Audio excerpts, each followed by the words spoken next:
I'm Sarah Forgani with your KENS 5 News now. A toddler is punched when a brawl breaks out at a volleyball game. It happened Sunday morning at a sports facility on Northeast Loop 410. Police say it started with a disagreement on the sidelines over court rules before quickly turning into a court melee. When a mom tried moving with her child to another bench, police say a 22-year-old woman jumped on her back, pulled her hair, and punched her. The child was also punched in the chest. The woman apparently hurt the toddler's mom, who told officers she was in pain and had a swollen earlobe. The police report did not specify if anyone was treated for injuries, but showed the 22-year-old was charged with assault. A man who lured a guy to a home before allegedly shooting him to death has been captured 1 year after the killing. Police say 30-year-old Michael Gaitan was identified in a photo lineup. He's been on the run, accused of killing Roland Garcia in January 2023 at a home on Hayden Drive on San Antonio's southwest side. Police believe the house was being used for illegal gambling. They say Gaitan lured Garcia there to assault him for stealing money. And at some point, a gun fell from Gaitan's jacket, and when Garcia tried to grab it, police say Gaitan picked it up and shot Garcia twice, killing him. Gaitan is now charged with murder. His first court appearance is expected in May. Two guys fixing a house end up in a massive fight that ended with one dead and another in critical condition. This was on the south side on Grosvenor Boulevard. Police say a 58-year-old and a 27-year-old started arguing when a toddler began messing with stuff while they were trying to fix the home. Things quickly turned violent, with one man being stabbed multiple times and the other was shot. The toddler that was kind of getting into some stuff, and one of the males told the other male, "Hey, I'll get the baby out of here." I guess the way he talked about it, it escalated. The 27-year-old who was stabbed died on scene. Police say the toddler's mom was dating him and she was home during the fight. She's helping police with the investigation. And a woman who spotted teens stealing from her car chases after them, and now they are in jail. Police say the woman saw two teens running away from her car with some of her things Tuesday morning on Houston Street. She immediately jumped in her car and chased him down. Police say she was actually able to get her things back before the teens tried to get on a Via bus to get away. Officers say they showed up just in time to arrest the 15-year-old and 17-year-old.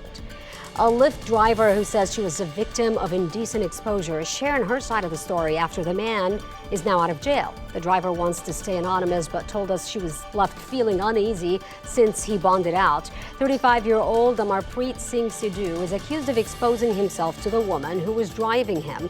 Investigators say he also made disturbing comments and touched her face with his fingers. I haven't slept well at all since. Knowing that I could go into any H-E-B or Walmart and he's there is very nerve-wracking. Now she's urging all drivers to stay alert, adding this is not the first time she's been put in an uncomfortable situation while driving rideshare. Two educators, two different school districts, both now in jail for alleged improper relationships with students.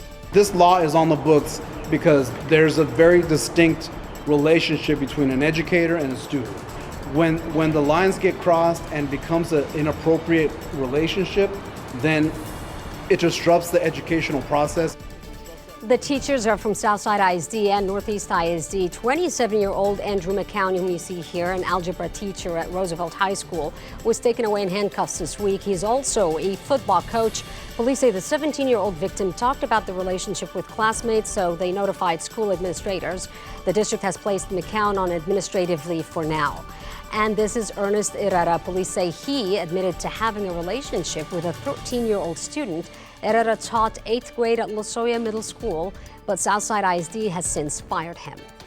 Two service dogs are gone, and their owner, a disabled Navy veteran, is now offering hundreds of dollars to find him. John Meany says Bo and Mally escaped through a hole in the fence that lines his property about a month ago, and he thinks someone stole the dogs. He's desperate to bring them back home. You gotta have something to take care of. You gotta have something to love, you know? That's why we're here, I think. And it's just, for somebody to take that, it's evil. Meany's now offering a $500 reward for information that could help return his dogs. You can check out the full story on KENS5.com. A new federal rule bans companies across the country from making employees sign non-compete clauses, and that ban would apply nationwide overriding any state laws. The Federal Trade Commission estimates about 30 million U.S. workers are bound by non-compete agreements. The agency says these clauses have kept workers from freely switching jobs, starting businesses, and have resulted in lower wages. Tuesday's decision follows a 3-2 vote among FTC commissioners. The two commissioners who dissented from the majority said they believe the non-compete ban is unlawful and will not survive legal challenges. The U.S. Chamber of Commerce has already said it plans to sue the FTC. Well, the next time you go tubing, watch out for otters. That's right, for the first time in more than 70 years, otters are beginning to pop up along the river in San Marcos. This according to a report in the student-run newspaper, the University Star.